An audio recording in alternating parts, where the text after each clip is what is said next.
ആ 100 അടി താഴ്ചയുള്ള മലയിടുക്കിലേക്ക് കേതൻ അഗർവാൾ എന്ന യുവ വ്യവസായി വീണപ്പോൾ അത് കേവലം ഒരു കാൽവഴുക്കൽ മാത്രമായിരുന്നില്ല, മറിച്ച് ആസൂത്രിതമായി നെയ്തെടുത്ത ഒരു മരണക്കെണിയായിരുന്നു അത്.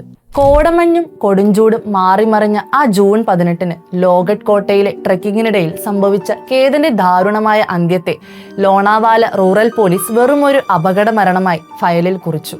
ഒപ്പമുണ്ടായിരുന്ന പ്രതിശ്രുത വധു സിയ ഗോയലിന്റെ കണ്ണീരിനു മുന്നിൽ എല്ലാവരും വിശ്വസിച്ച ആ അപകട കഥ പക്ഷെ ഒരൊറ്റ പെൺഹൃദയം മാത്രം തള്ളിക്കളഞ്ഞു. കേതന്റെ സ്വന്തം സഹോദരി. ശവസംസ്കാരം കഴിഞ്ഞിട്ടും തന്റെ ചോരയുടെ മരണത്തിന് പിന്നിൽ എന്തോ വലിയൊരു കെണിയുണ്ടെന്ന് മണത്തറിഞ്ഞ ആ പെങ്ങളുടെ നിശ്ചയദാർഢ്യമാണ് ഒരു വലിയ ഗൂഢാലോചനയുടെ ചുരുളഴിച്ചതും ആ നിഴൽ മനുഷ്യരെ വെളിച്ചത്ത് കൊണ്ടുവന്നതും.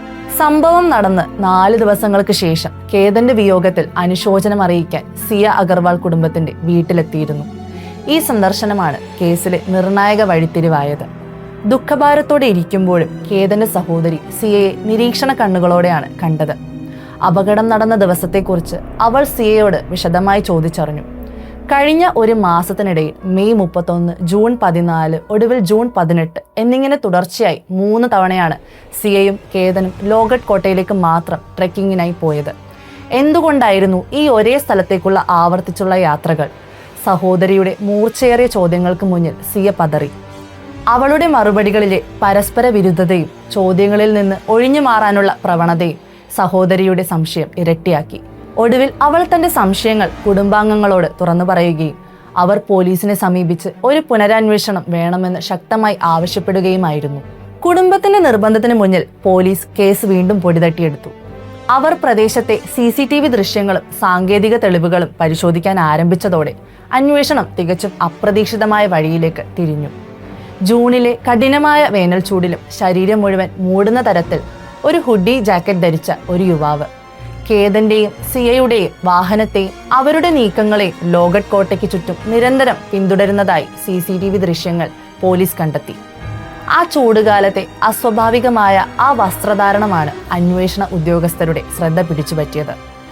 ആ നിഴൽ മനുഷ്യനെ കേന്ദ്രീകരിച്ച് നടത്തിയ അന്വേഷണം ഒടുവിൽ ചെന്നെത്തിയത് സിയയുടെ രഹസ്യ കാമുകനായ ചേതൻ ചൗധരിയിലേക്കായിരുന്നു. ഇതോടെ കേതന്റെ കുടുംബം മറ്റൊരു ഞെട്ടിക്കുന്ന വെളിപ്പെടുത്തൽ കൂടി നടത്തി.